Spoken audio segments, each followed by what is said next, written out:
Ahora es importante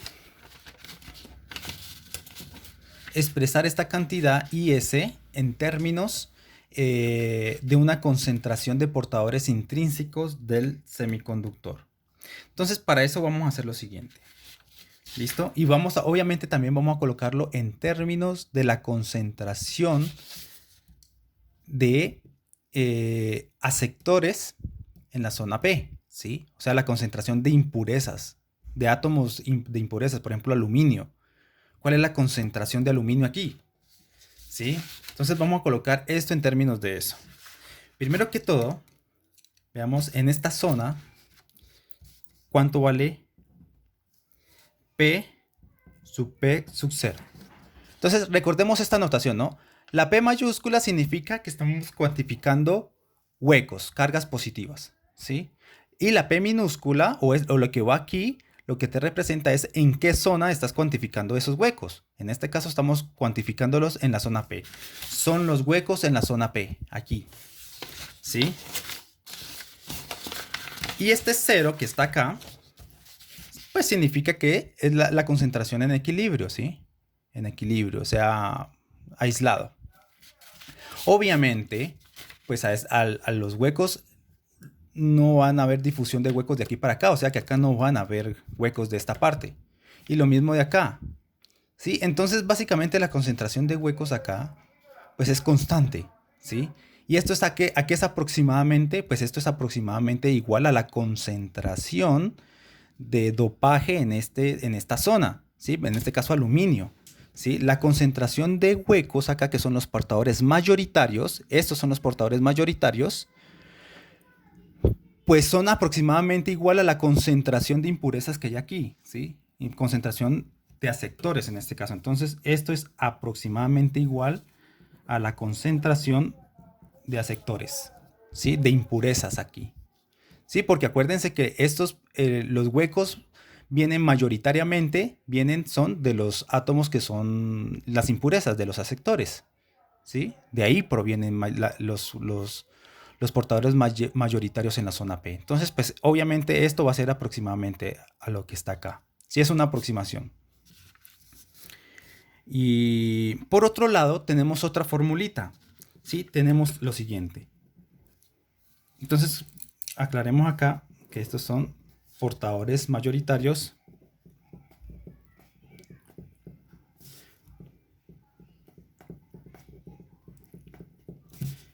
en la zona P, o sea, en la base. Y esta es concentración de impurezas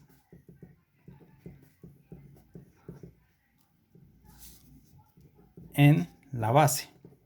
O en la zona P también. ¿Listo? Bueno, entonces, la fórmula que voy a escribir a continuación es una fórmula que viene de la física de semiconductores, ¿sí? ¿Qué te dice esta fórmula? Que la concentración, ojo, la concentración en la zona P de electrones, que son los portadores minoritarios, multiplicado por, aquí me equivoqué, no es N, es P. Bueno, tachemos. Entonces, N P sub 0 por, ¿sí? Multiplicado por la concentración de portadores mayoritarios en la zona P, te da igual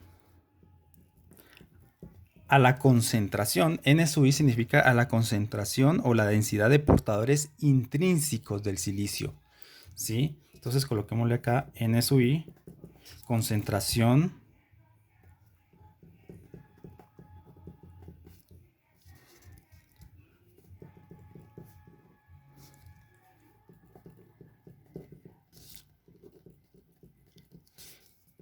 intrínsecos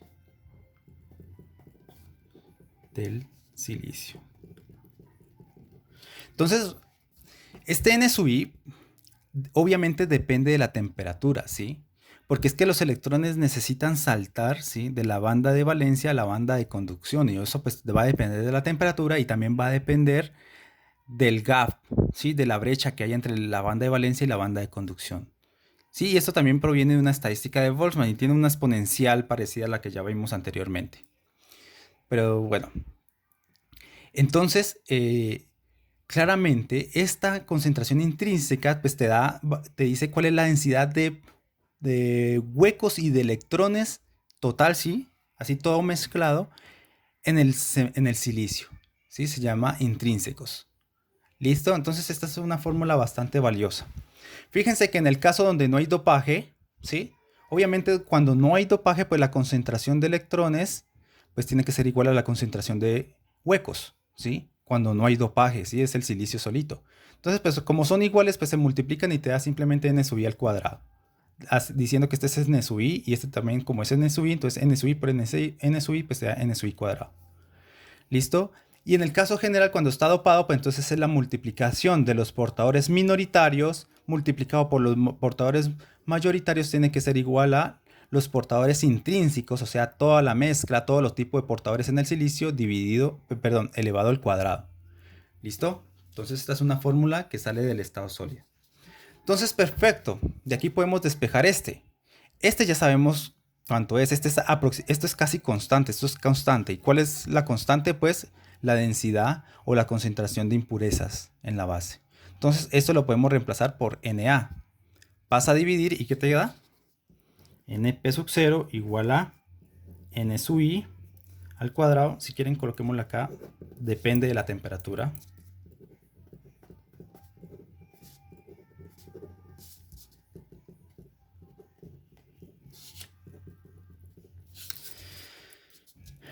Entonces, esto es n sub i al cuadrado por la concentración de sectores. ¡Listo! Ahora sí, reemplazamos en nuestra formulita I sub s. Vamos a reemplazar este término, ¿sí? Que es lo que ya habíamos hallado acá. Entonces, hagámoslo. Entonces, ¿qué tenemos? Que IS es igual a ¿qué?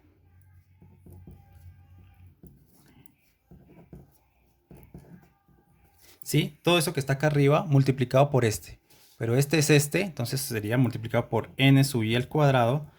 Todo esto dividido por el ancho efectivo de la base. Y aquí está la densidad o la concentración de sectores, pues también está dividiendo, entonces esto va acá, en el denominador. ¿Listo? Entonces, fíjense que hemos tenido otra fórmula importante. Primero que todo, fíjense que la corriente de saturación depende de la concentración de electrones de portadores intrínsecos y esto depende de la temperatura. Por lo tanto, la corriente de saturación también depende de la temperatura. Si la temperatura aumenta, entonces este término aumenta y por lo tanto la corriente de saturación también va a aumentar. Entonces, la temperatura afecta la corriente de saturación y por lo tanto también te va a afectar la corriente de colector. ¿Sí? Entonces la corriente de colector va a depender de la temperatura a través de la corriente de saturación. ¿Sí? Y por otro lado te dice que la corriente de saturación depende de la concentración de aceptores en la zona P, en la base. ¿Qué quiere decir eso? Que si esto es pequeño, pues entonces esto es grande. La idea es que la corriente por el colector sea grande y por lo tanto esto tiene que ser pequeño, ¿no? Entonces ahí ya sabemos una de las razones de por qué esto tiene que ser pequeño. Más adelante vamos a ver otra razón de por qué la concentración de electrones acá tiene que ser bajo. ¿Listo? Y por otro lado también depende inversamente del ancho, ¿sí? Del ancho efectivo de la base. Si esto es muy grande, si es muy ancho, pues entonces la corriente de saturación va a ser pequeña. Y no queremos eso, no queremos que esto sea pequeño. Entonces, por lo tanto, el ancho, ¿sí? El ancho de la base tiene que ser pequeño también. ¿Listo? Este IS es del orden, esto es aproximado, esto es pequeño, ¿sí? Esta corriente de saturación, ustedes saben que eso es pequeño, eso es del orden de 10 a la menos 12. Esto es del orden de 10 a la menos 12 o 10 a la menos 15 amperios, ¿sí? Eso es pequeño. Pero la corriente de colector se puede hacer grande a través de esta exponencial, ¿no? Sí, puede ser del orden de los amperios. También depende del área. Fíjense que si el área se duplica, la corriente también se duplica. O sea, Y si la corriente de saturación se duplica, quiere decir que la corriente de colector también se duplica. O sea que si la corriente de colector era, por ejemplo, 50 miliamperios, y si aumentamos el área del transistor, también funciona con los diodos, ¿no? Si aumentamos el área de los diodos al doble, la corriente de saturación también aumenta y por lo tanto la corriente por el diodo también aumenta 2 veces, ¿sí? En los transistores también ocurre lo mismo. Si el área se duplica, pues entonces este se duplica y por lo tanto la corriente de colector se duplica. O sea que si este vale 50 miliamperios, entonces duplicando el área obtendríamos 100 miliamperios, ¿sí? Bueno, entonces, bueno, también es un resultado bastante importante. Ahora lo que sigue, ¿sí? Es ver cuál es la corriente de base. Listo, vamos a hallar la corriente de base. ¿Cómo vamos a hallar la corriente de base? ¿Sí? La corriente de base depende de dos corrientes, ¿sí? Entonces coloquémosla acá. Corriente de base.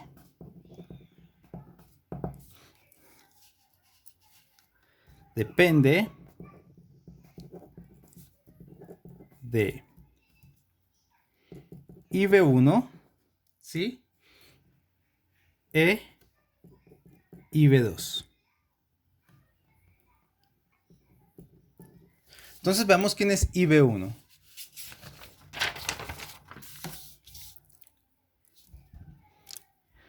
Acuérdense que la base inyecta huecos en el emisor y por lo tanto te va a formar una corriente así. Entonces esa corriente es una corriente de base que va por la base y esta sería la corriente IV1. IV1, ¿sí? Y la corriente IV2 es la corriente que tiene que suministrar el circuito externo, en este caso de la base, ¿sí? Para recuperar los huecos que se perdieron acá. ¿Pero cuáles huecos? ¿Cómo se perdieron esos huecos? Pues se perdieron porque electrones que hicieron difusión hacia acá, pues simplemente algunos se recombinaron con los huecos. Entonces perdimos huecos. Entonces, pues eso en equilibrio, esto tiene que estar en equilibrio. Tenemos que tener en promedio el mismo número de huecos. Entonces, ¿quién nos tiene que reponer? Pues una corriente de base. Y esta va a ser la IV2. Que la vamos a calcular en un rato. ¿Listo? Primero vamos a calcular IV1. Entonces, calculemos IV1. Es una corriente de difusión, ¿sí? La corriente IV1 es una corriente de difusión. ¿Difusión de dónde? De la base al emisor. Entonces, fíjense que también es como haber calculado la corriente del colector, ¿sí? La corriente de difusión en la base por electrones. Es casi el mismo cálculo, ¿sí? Hay que hacer las cosas extremadamente parecidas a como lo hicimos en el caso de la corriente de difusión en el colector, ¿sí? en la base, ¿sí? De electrones. Entonces, un cálculo parecido al anterior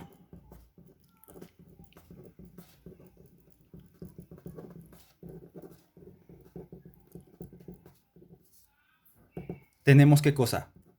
IV1. Esta es una corriente de difusión de huecos. Entonces, un cálculo parecido al que ya hicimos anteriormente, pues nos da este mismo resultado, ¿sí? Que está acá, pero en lugar de Na, vamos a tener Nd, ¿sí? Estos son aceptores en la zona de la base. Pero acá, cuando hacen difusión, entonces los huecos estarían en la zona del emisor. O sea, y en esa zona que tenemos es concentración de donores. Entonces la fórmula cambia aquí, ¿sí? Es exactamente igual, entonces acá tendríamos el área transversal por la carga, por el coeficiente de difusión, pero ¿de quién? Acá es coeficiente de difusión de quién? De N, de electrones, de cargas negativas. Entonces acá tiene que ser el coeficiente de difusión de cargas positivas, ¿sí? No necesariamente la difusión de cargas negativas es igual, el coeficiente de difusión de cargas negativas es igual al coeficiente de difusión de cargas positivas. Hay materiales que, que difunden mejor los electrones que los huecos, ¿sí? Entonces por eso hay que discriminar. Difusión de huecos en este caso, porque es una corriente de huecos. Por n sub i al cuadrado dividido, en vez de este Na, pues va a ser ND, ¿sí? De donores, concentración de donores o de impurezas ahí en la zona del emisor. Y aquí vamos a colocar LP, ¿sí? LP. En lugar de este W vamos a colocar LP. Y esta LP pues es la longitud de difusión.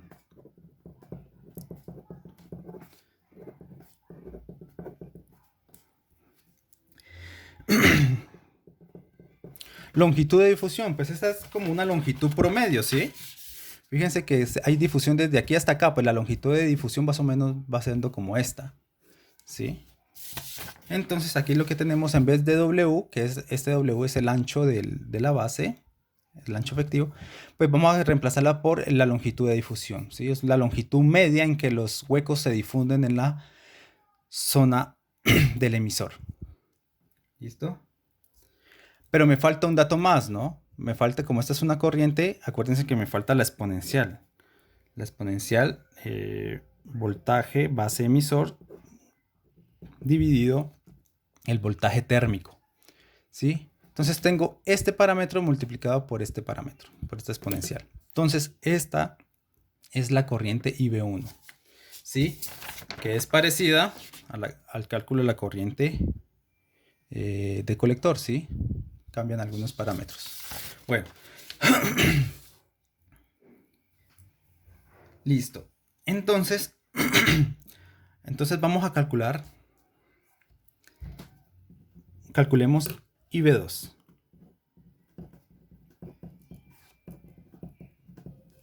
Sí, vamos a calcular IB2. Entonces, primero que todo, los electrones que son inyectados del emisor a la base, pues a esos electrones van a querer recombinarse con los huecos que están en la zona P. Sí, entonces hay una especie de corriente de recombinación. ¿Sí? Entonces, ¿cuál es esa corriente? Pues es como la tasa de cargas que se recombinan por unidad de tiempo. ¿Sí? Entonces, como tenemos una especie de una razón de cambio, ¿sí? De cuánto la velocidad con que se recombinan las cargas, ¿sí? Pues esa velocidad con que se recombinan las cargas, pues tiene que ser igual a la velocidad con que la zona P recupera los huecos, ¿sí? Si esas velocidades no fueran iguales, entonces pues simplemente había un desequilibrio ahí. Y en algún momento, pues, supongamos que la tasa o la velocidad de recombinación sea mayor a la tasa de reposición de huecos. Pues eso quiere decir pues que en algún tiempo se van a acabar los huecos en la zona P y pues vamos a tener problemas, ¿sí? Eso no pasa. La naturaleza está siempre en equilibrio.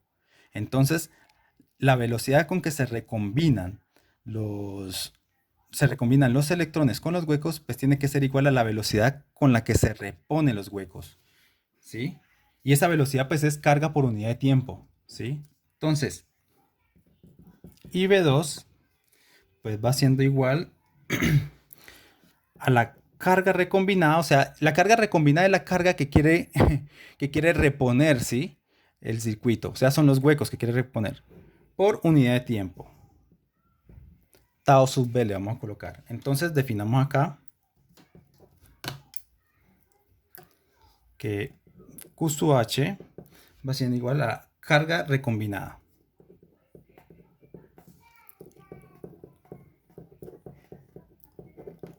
¿Sí? Y tau sub B va a ser el tiempo de recombinación.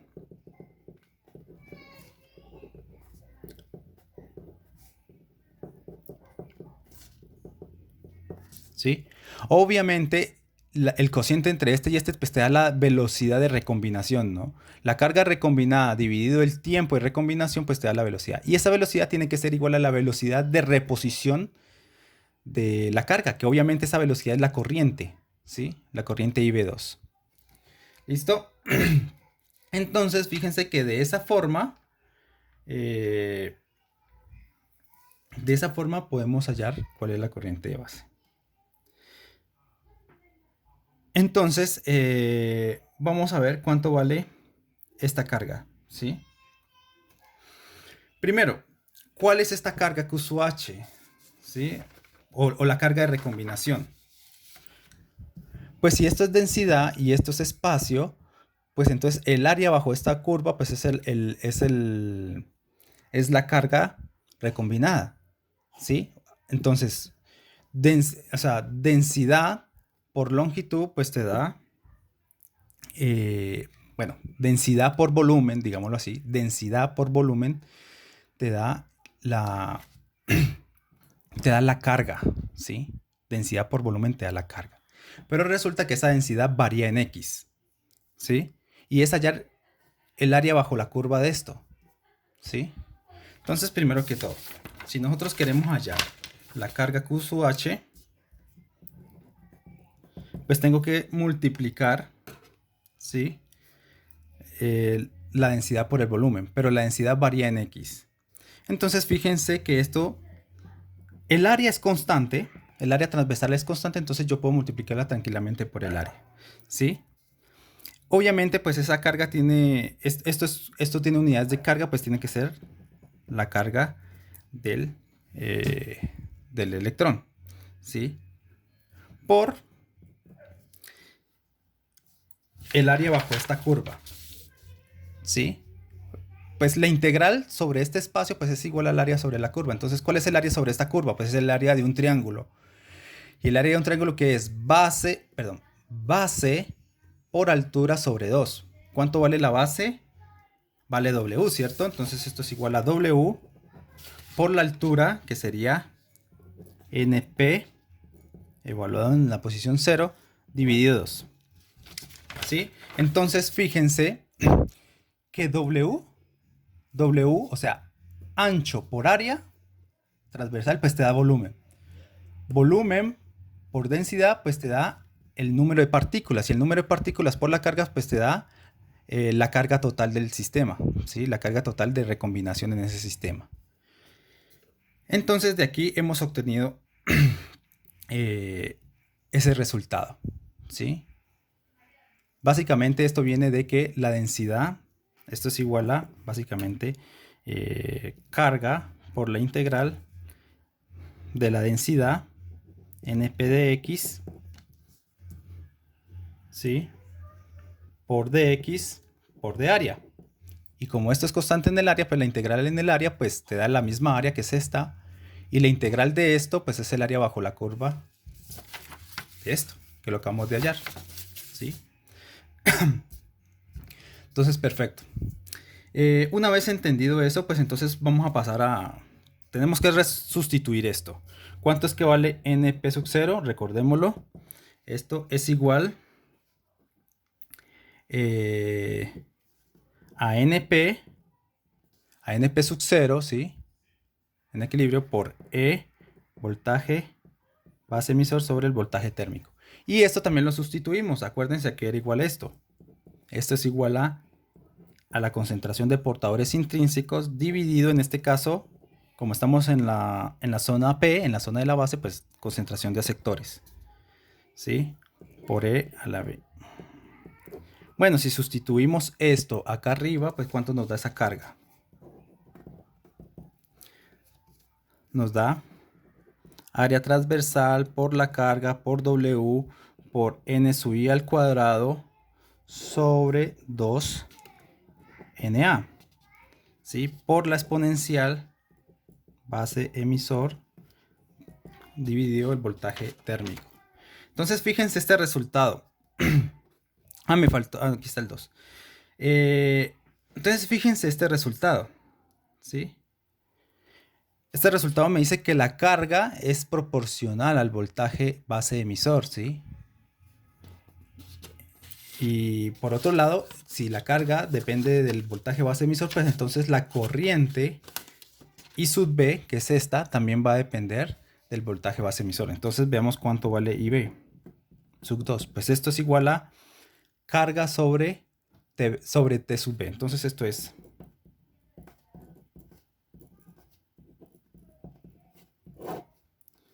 sobre 2 veces NA por T sub B, ¿sí?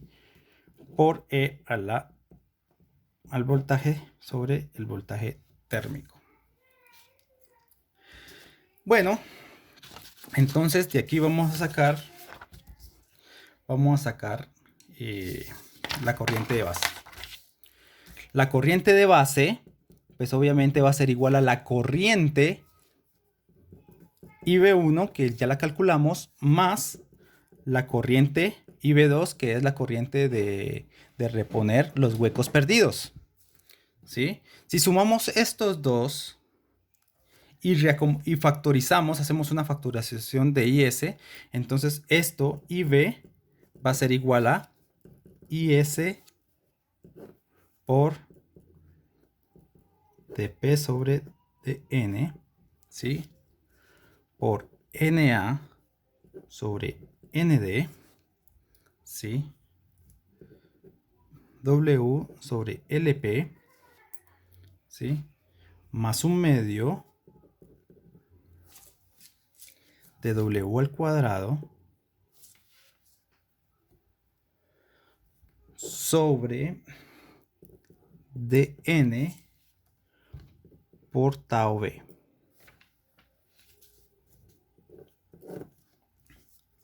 Todo esto multiplicado por E. Entonces, ¿qué es lo que he hecho aquí? Pues agarré el resultado que nos dio de este, que ya lo calculamos. Agarré el resultado de este, que lo acabamos de calcular. Lo sumamos. Factorizo un término que sea igual a IS. ¿Cuál es ese IS? Ya lo habíamos hallado, ¿no? Acá está. Ahí está, ¿verdad? ¿Sí? Factorizo todos estos datos y lo que me queda es este paréntesis de acá. Ustedes lo pueden hacer en sus casas y comprobar de que realmente es este resultado. Entonces, fíjense una cosa interesante. ¿Qué te da IS por esta exponencial?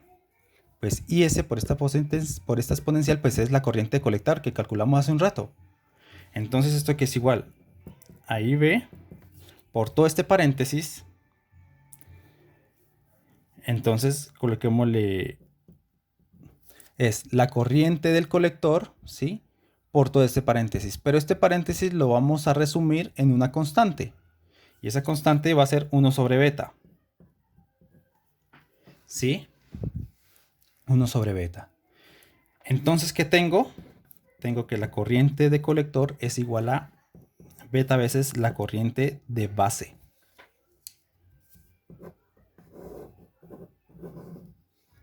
Fíjense. Corriente de colector es beta veces la corriente de base. ¿Y beta qué es? Pues es el inverso de esto, ¿no? Es esto invertido, o sea, esto es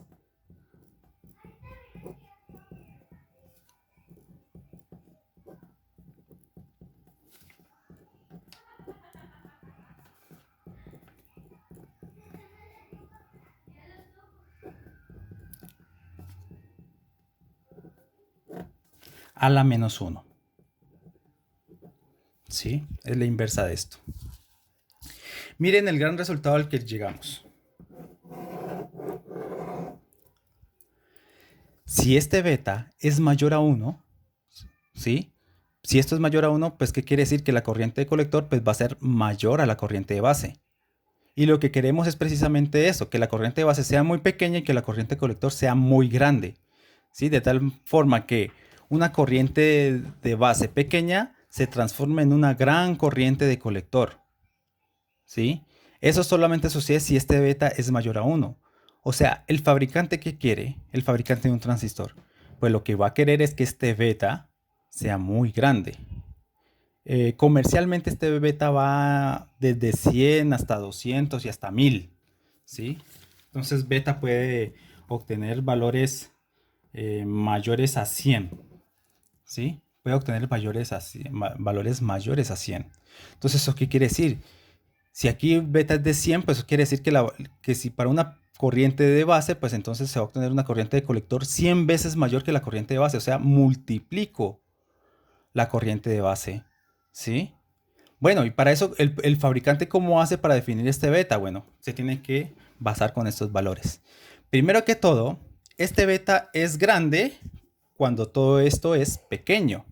¿Sí? Miren que está el inverso, está la menos 1. O sea que si esto es pequeño, Entonces, esto es grande.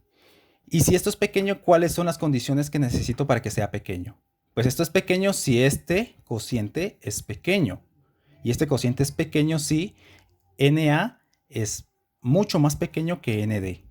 Entonces aquí ya tenemos ya una condición. Si nosotros queremos tener un beta grande, tenemos que tener una concentración de aceptores en la base muy pequeña en comparación a la concentración de donores en el emisor. ¿Sí? Esa es una condición. Entonces ya sabemos ¿una qué? Una justificación. ¿Sí? Para aumentar este beta necesitamos que la concentración de aceptores en la base tiene que ser mucho menor a la concentración de donores en el emisor. Y por otro lado, fíjense que estas son constantes, esto no lo puedo modificar, esto depende del material, así que nada que hacer. Este LP también depende del material, así que ni lo toquemos. Este T sub B también depende del material. ¿Sí? La razón de recombinación de la carga, o sea, el tiempo de recombinación de la carga, pues depende del material, así que eso no lo podemos tocar. Este tampoco. Entonces solamente podemos tocar concentraciones y W, o sea, el ancho de la base. Entonces fíjense que beta es grande también cuando el ancho W de la base es pequeño. ¿Sí? Entonces esas son las conclusiones principales de esto.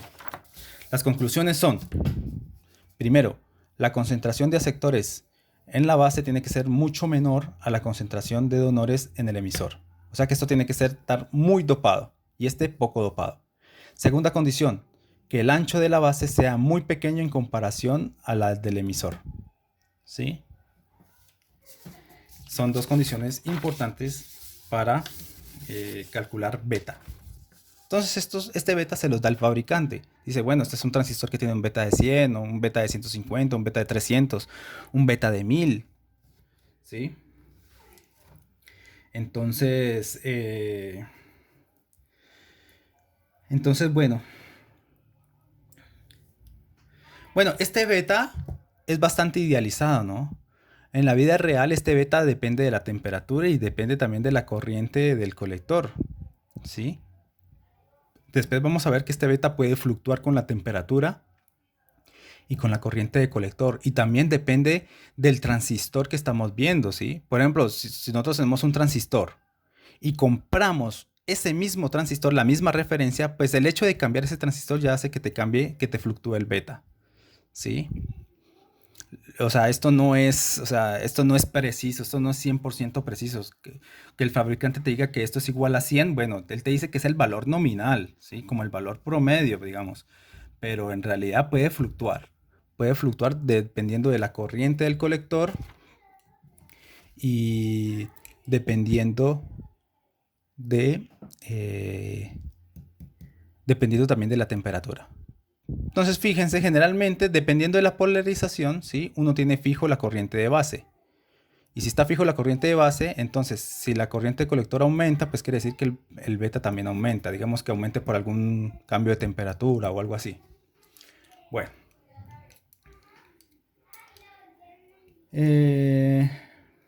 Bueno, finalmente, en el próximo video vamos a calcular la corriente de emisor.